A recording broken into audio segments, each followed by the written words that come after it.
To learn how to self-soothe means that you've learned self-compassion. Self-soothing is a way of taking care of yourself when you're upset. It's not running away from a problem. It's not medicating it with drugs or alcohol or eating it. It's actually dealing with it. And the only way to deal with it is when you allow yourself compassion for yourself. Compassion is what we learn growing up, hopefully. Our parents teach us that when we make a mistake, we shouldn't beat ourselves up, but rather we should show ourselves forgiveness and compassion. And we do that by calming ourselves down, self-soothing.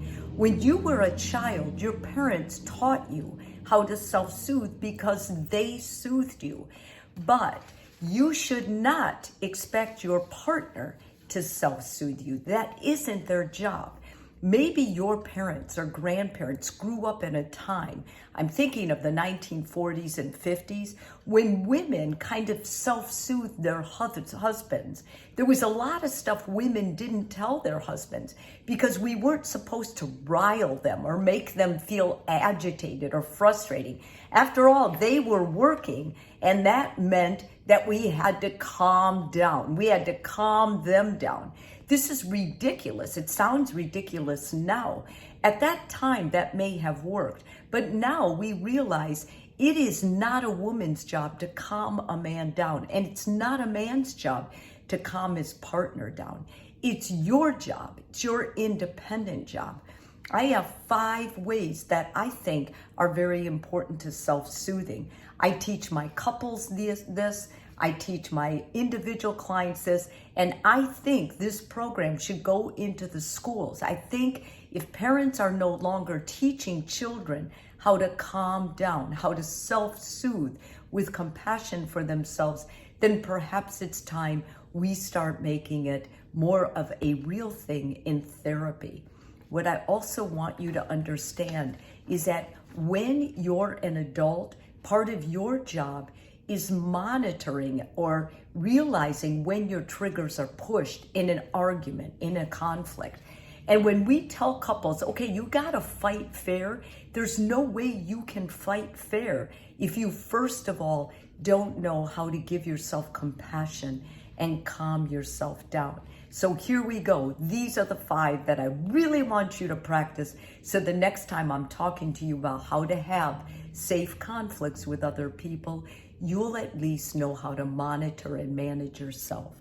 First of all, use your timeout signal. The timeout signal is something you develop for yourself. In my couples work, I teach them to give each other a timeout signal. That means you've talked about it and you know when your triggers are getting pushed, when you're getting really bothered by what's being said and you need a break. You need to calm down. Secondly, a break for physical contact. This is not stonewalling. This is not withdrawing. This is not the silent treatment.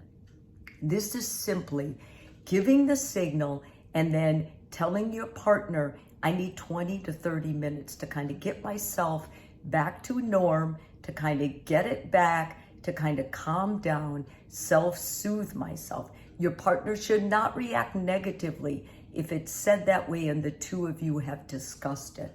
Thirdly, breathe with intention. Breathing with intention means that you're going to sit down in a chair and you're actually going to breathe with the idea of calming down. You're going to breathe in, inner light, very slow. You're going to breathe out, hot life or angry life or frustrated life, very slow. You're going to get back in a rhythm so your body can cool itself down, calm down, and will not react negatively with impulsive behaviors that are dangerous to you or your relationship. Imagine a calm, safe place. It's very important you close your eyes and you imagine a time that you were very calm, maybe watching water at the beach or in the mountains or whatever it is, and stay in that place for 3 to 5 minutes.